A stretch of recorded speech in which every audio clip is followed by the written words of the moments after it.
Good afternoon from Harrisonville, Cass County, Missouri, in the United States of your America. I would like to wish everybody happy Mother's Day. My mother probably won't watch this video, but if she does, by accident happen to be on her, I am so appreciative of what she's done all my life. I'm 62 years old and miss my father dearly, and my mother is I just appreciate very much, as well as my wife Kathy Lynn. And I could go on about the lovely and talented Kathy Lynn, but we'll save that for another thing.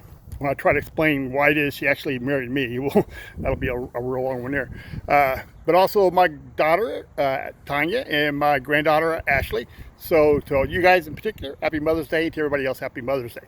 So I've got that out of the way. I think I said it twice, and that's okay. That's good. So anyway, let's take a look here real quick, okay? If you recall, because this is a aquaponics setup, hydroponics is when you just use water as a medium to grow your plants.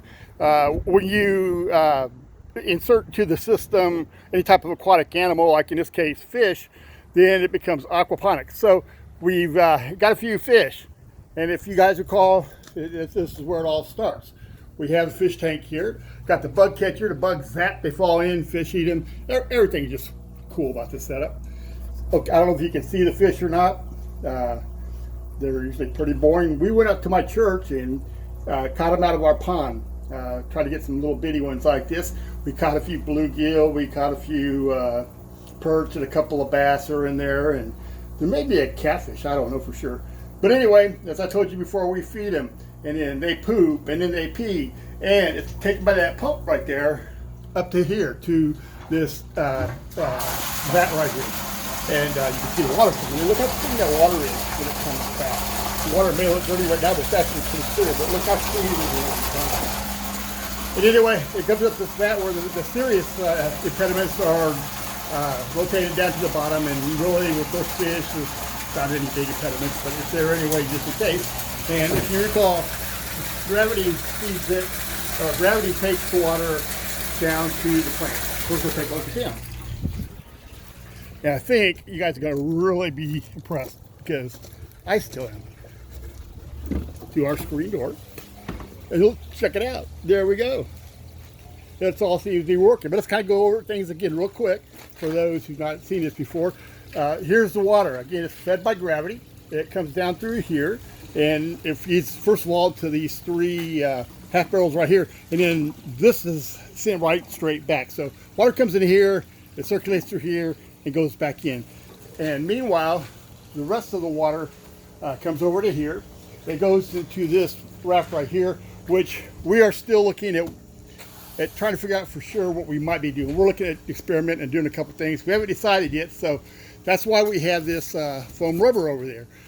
If you don't, then sunlight will cause algae to grow at a ridiculous volume, which we've already found that out. So at some point, this will be up and going too, but in the meanwhile, water goes into there, and then that water drains into here, and you can see we got some good stuff going, but I'll get to that in a minute though. So then that water drains into that pipe there, and it comes down to here, and eventually the water gathers down here in a little sump right there. And when the water gets to a certain level, which is pretty close, then that will send the water out, and that water goes into here. Underneath the buckets and underneath the wood there is a famous hole that I worked on for like 3 years.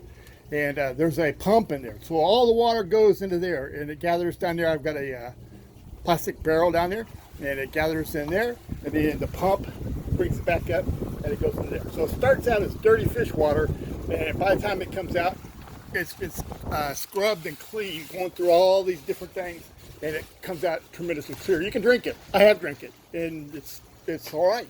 It's a good deal. Okay, so let's talk what we got going on over here. These are some projects that Jan is working on, and I may not have mentioned it, but Jan Van Eekert is a great friend of mine. He goes to my church, good Christian man. He's also a deputy here at the Cass County Sheriff's Office, and he's a good man. He's very smart. He's an immigrant from South Africa. They've been here for, heck, I don't know, 25 years now, I think. And he's the brains behind this. He does the reading and the really work at learning this stuff, and I just kind of just say, I wonder if this works, and throw it up there and see if it sticks to the wall. So anyway, he's got some things working there. We may later on at some point explain in particular what he's doing, but I've already noticed that though we have some of the same stuff planted, you see that his NE3 barrels are growing a little bit faster. So kind of curious to see how that plays out, but so far it's looking pretty good. So anyway, we got over here is we've got cauliflower, which I hate. We've got cabbage, which I tolerate, I guess, in coleslaw. I think we got Brussels sprouts, which I absolutely abhor. I'd rather cut off another finger and eat it before I eat Brussels sprouts. It reminds me of one of my favorite jokes.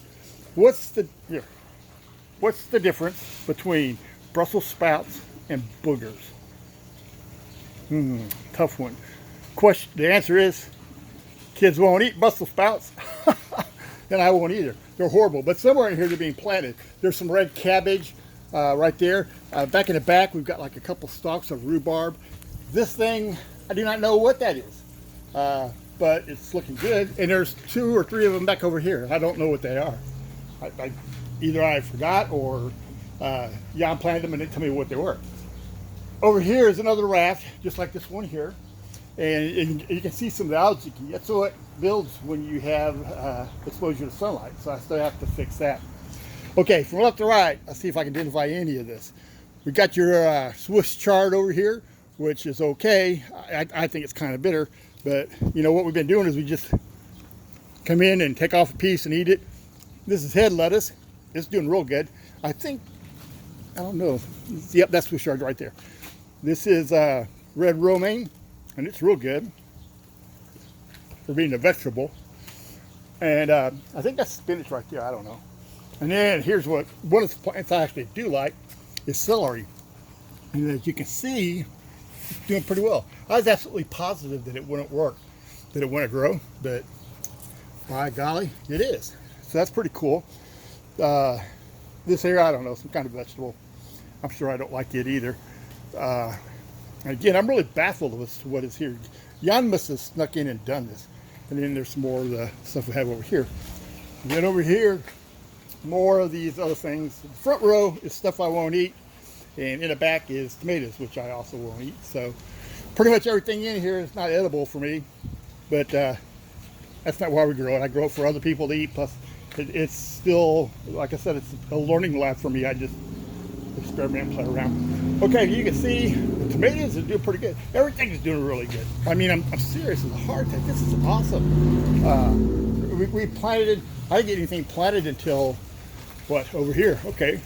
The 27th of March was the first day we planted something. So April, so it's been a month and a half right now. And you can see they're doing pretty good.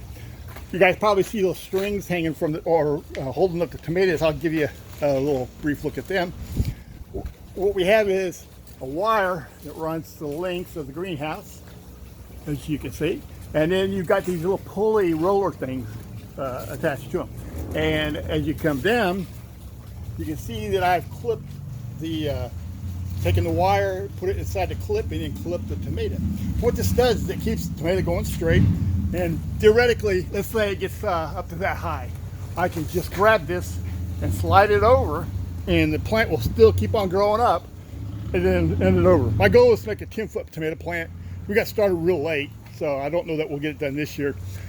But we're off to a really good start. So that's it. Well, let me take that back. I'm going to show you a little bit about the outside, because I know we didn't have this done last time I talked with y'all. We used to have this blue screen on here, which looked pretty good, but as you can see, the holes are real big, and that allows bugs to get in, which is not a good thing. So I started replacing it with the screen here, and by the end of the week I'll have it done and I'll have it all looking nice. We have the wood down at the bottom, and that's to keep critters out. We've got the screening, which allows ventilation to come through. And man, it feels so good when there's a breeze blowing. When you got the water going and the breeze going, it's so easy to sit in that chair and fall asleep, which is kind of the purpose of this as well. And then you can see we got the plastic on top. We went with a structure made out of PVC pipe, but we tied everything tighter together this year. We've had some hellacious windstorms already. I mean, I've been up near tornadoes here, and it's survived it all very well. So anyway, we'll be doing that as time goes on. That's one of those kind of deals that there's always something that will be done. Well, I say it's done, but for the rest of my life, there will be something that I'll need to come out and do. We're going to take those and put some flowers on them, and then put them right there, kind of do some beautification. I'm going to take this edging and put that all the way around down to the berries, and then put gravel in there so it'll look nice. But like I said, it's a work in progress too. So anyway, that's this little short thing. This is not a actual Uncle Dak Explains Everything. Next time I'll have a website, and I'll actually get my boy Reese, who is the expert photographer, editor, and taking care of my mistakes guy. We'll have him do that the next one, and then we'll hopefully make more sense. So anyway, from the Cundiff Plantation, one more time, I'd like to wish you all happy Mother's Day, including some of my guy friends. You know who you are. And just again, let's praise the Lord for getting us through this, and for all the many blessings He's given us. You guys take care. God bless you.